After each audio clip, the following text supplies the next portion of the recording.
Nous allons laisser maintenant la parole à M. Didier Rigotard, IAIPR, responsable de la mission de l'éducation prioritaire. Whare mai tātou i a Didier Rigota, matahi opua no te hau, nui i te pā o te tūaro, nāna e arata ai mai i te tū collège.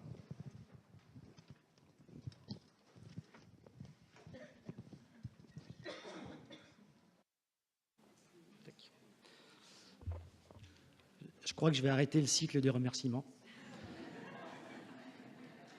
Comme ça sauvera les autres.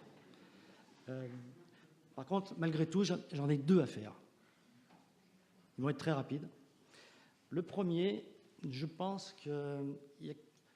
Alors, ce n'est pas quelqu'un à remercier, c'est plutôt une institution à remercier, sans laquelle on ne serait pas là aujourd'hui. C'est l'école de la République.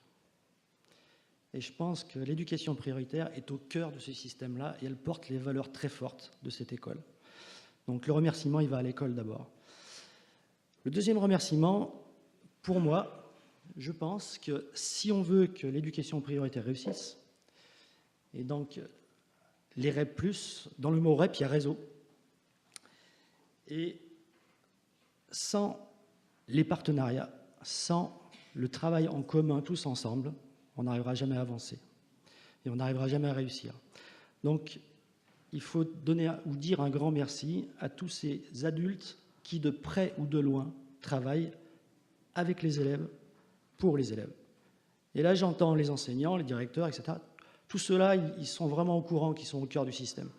Par contre, il y a tous ceux qui sont dans l'ombre et qu'on oublie un peu, tous ceux qui travaillent dans les communes, tous ceux qui travaillent dans les associations, qui travaillent dans les clubs sportifs, dans les théâtres, les infirmières, les gens qui font le ménage dans un établissement, ceux qui réparent les immobiliers, tous ceux-là œuvrent pour la réussite des réseaux.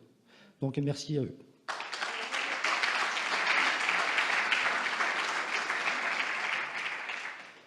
Alors dans cette diapo, il y a un mot qui me plaît fortement, parce que c'est un peu quelque chose qui fait... Tout à l'heure, on a parlé de peur, je crois, tout à l'heure, de l'éducation prioritaire. Je crois que c'est Raymond qu'on a parlé. On n'a pas peur de se montrer. Bon, il y a le mot chance. L'éducation prioritaire, ce n'est pas une tare.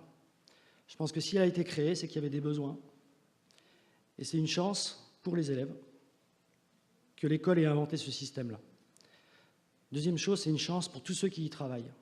Alors, pas forcément parce qu'on y gagne un peu plus d'argent, parce que c'est la réalité. Puisque s'il y a un REP+, le plus, il veut dire quelque chose. Mais en tout cas, c'est une chance parce que c'est ici qu'on apprend notre métier. Donc ça, il faut le garder à l'esprit. Même si le métier est difficile, pour moi, c'est une chance pour évoluer dans nos pratiques. Hop, tac, ça fonctionne, la technique marche. Donc, il y a quelques années, il y a eu une période de refondation de l'éducation prioritaire. Et pour refonder cette école, à l'inverse de tous les systèmes précédents, parce que l'éducation prioritaire a plus de 30 ans, à l'inverse de ça, on a retenu 4 indicateurs seulement pour définir la difficulté d'une école. Le pourcentage d'élèves issus de catégories sociales défavorisées, le pourcentage d'élèves qui habitent dans une zone urbaine sensible, le pourcentage d'élèves qui sont en retard à l'entrée en 6e, et le 4e, c'était le taux de boursiers. Il n'y avait que ces indicateurs-là qui pouvaient déclencher le fait qu'une école, un collège, soit dans l'éducation prioritaire. Après, chaque territoire a eu la liberté d'alimenter d'autres pourcentages. Et généralement, c'est les résultats aux examens, c'est les évaluations qui sont venues colorer le fait qu'on était encore plus en difficulté. De ça, on obtient une cartographie de l'éducation prioritaire. Et là, j'ai dissocié ce qui se passe en métropole de ce qui se passe sur tous les territoires. Et on s'aperçoit qu'en fonction d'où l'on se trouve, il y a plus ou moins d'éducation prioritaire, soit des REP, soit des REP+. Et donc, c'est important de voir que tous les territoires sont représentés. Donc ça, c'est une logique qui montre aussi que l'école de la République, elle est là. Pour réussir à modifier les pratiques dans l'éducation prioritaire, ce qu'il a été apporté à tous les acteurs, c'est 6 priorités. Ces 6 priorités, sont à négocier, à travailler pour aller dans le sens de la réussite. Il n'y en a pas une qui est plus forte que l'autre. Il n'empêche que la première, et ça c'est un signe, je pense, concerne la maîtrise du lire, de l'écrire, donc plutôt les apprentissages fondamentaux. Inversement, il ne faut pas prendre ces priorités dans l'ordre et se dire on va travailler ça, ça, ça, puis ça, puis ça. En fait, elles sont toutes en interrelation. C'est-à-dire que si je travaille sur la formation, ça aura forcément un impact sur le lire-écrire. Si je travaille avec les parents, ça aura forcément un impact sur le pilotage, etc., etc.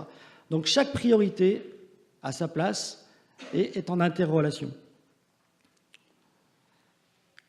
Pour travailler ces priorités, là aussi, la refondation pour l'éducation prioritaire a offert un outil qui s'appelle le référentiel de l'éducation prioritaire.